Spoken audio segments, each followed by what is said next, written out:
Hola, hola amigos del YouTube. Bienvenidos y bienvenidas a este nuevo episodio de nuestro podcast Charla Isiliana.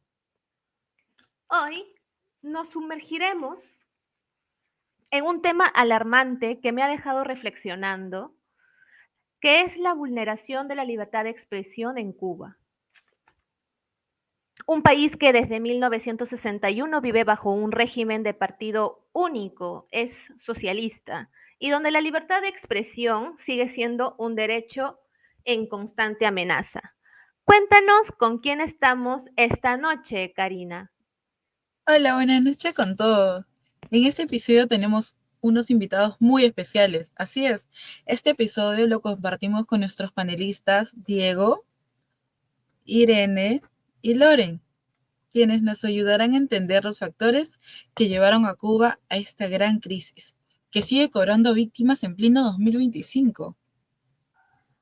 La pregunta guía de hoy es, ¿cómo impacta la censura sistemática en Cuba en la libertad de expresión, el periodismo y la democracia en la isla? Bueno, vamos con esta nueva temporada hoy en Charla Isiliana, la libertad de expresión. Chicos, a continuación nuestros panelistas responderán las siguientes preguntas. ¿Cuáles son las principales causas de las crisis energéticas que afectan el país? ¿Qué procesos utiliza el Estado cubano para silenciar a los ciudadanos? ¿Y quién es Nelson Caballero Díaz y por qué fue arrestado? Bueno, chicos, escuchemos qué tienen que decir nuestros panelistas al respecto. Muchísimas gracias, Karina Valeria, por este recibimiento y por invitarnos a este podcast de la charla siriana. Bueno, es un hecho aislado. El Instituto Cubano para la Libertad de Expresión Impresa reportó 74 violaciones a los derechos de expresión solo en octubre. Entre las víctimas había periodistas, opositores, activistas e incluso creadores de contenidos en redes sociales, lo cual en Cuba está afectando en sus alimentos, comunicaciones y los funcionamientos de los hospitales. Wow, chicos, eso es realmente aterrador. No puedo imaginar cómo pueden trabajar en esas condiciones, ¿verdad, Lore?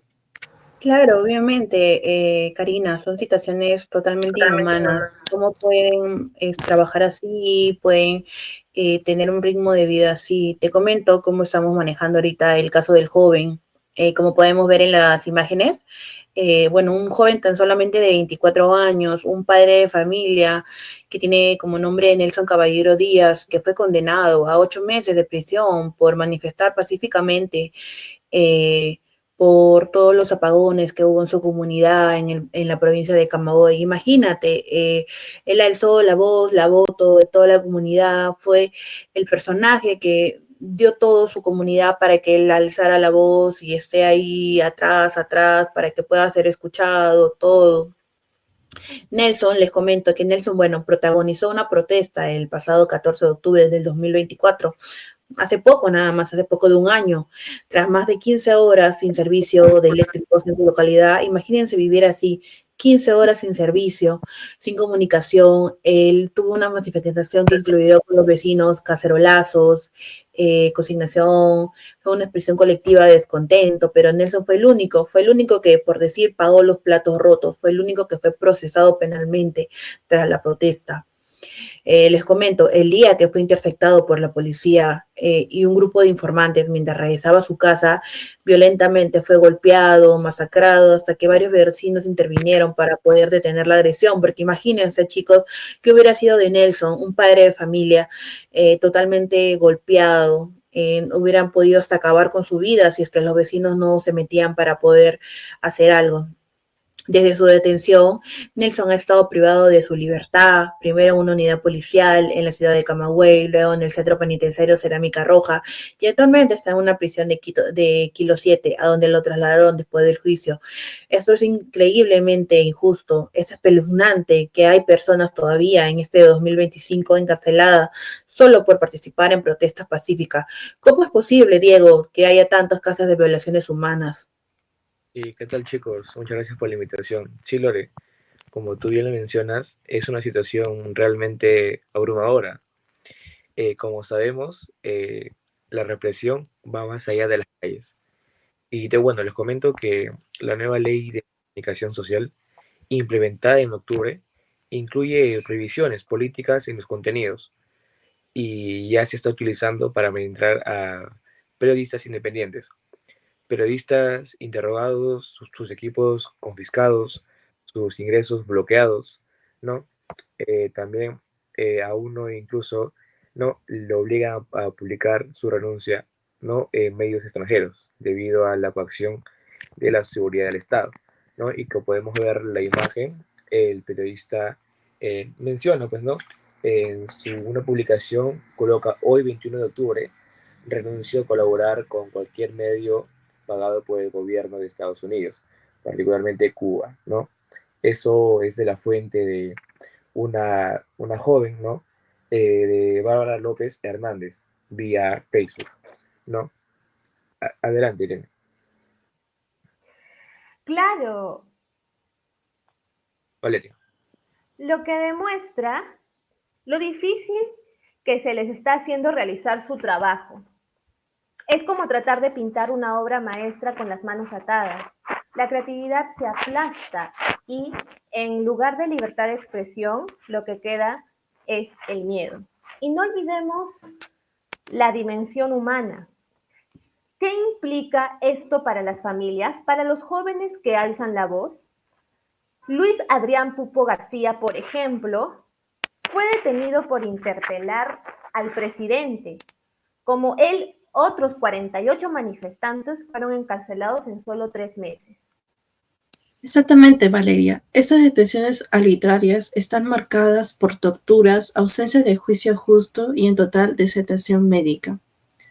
Los jóvenes alzaron su voz por su libertad de expresión y saber que los manifestantes fueron encarcelados por llegar a tener miedo y terror. La presión en Cuba no es solo política, es profundamente inhumana. Y como en cada país deben ser respetadas y opinar y expresarse como ser humanos que son. Wow, chicos, lastimosamente ya nos estamos acercando al final, pero ¿realmente sabemos qué es la libertad de expresión o qué nos causa la ausencia de una buena democracia? Es una pregunta que debemos hacernos todos aquí y ustedes también en casa o donde nos estén oyendo. Libertad, chicos, libertad. Libertad es una palabra muy fuerte para países democráticos.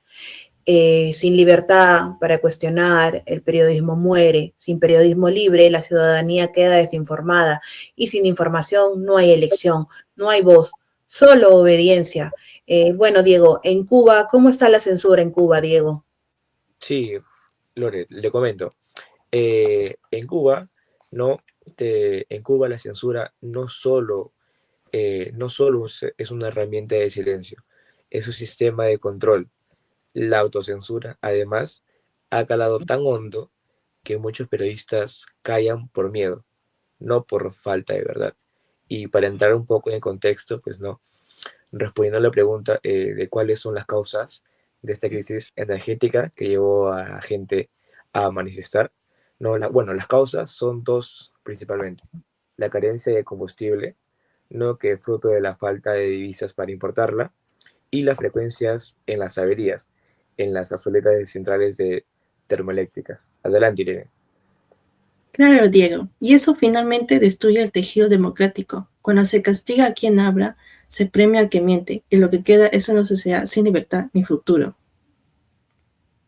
Claro, bueno, hemos hablado mucho de lo que es la censura aquí en Cuba y claramente hemos hablado muchos conceptos, pero en Cuba no solamente afecta a quienes viven allí, nos interpela a todos, porque cada país, cada provincia, cada tiene sus políticas, sus privaciones, porque la libertad de expresión es un derecho universal que tenemos todos los ciudadanos, cada comunidad, defenderla aquí o allá.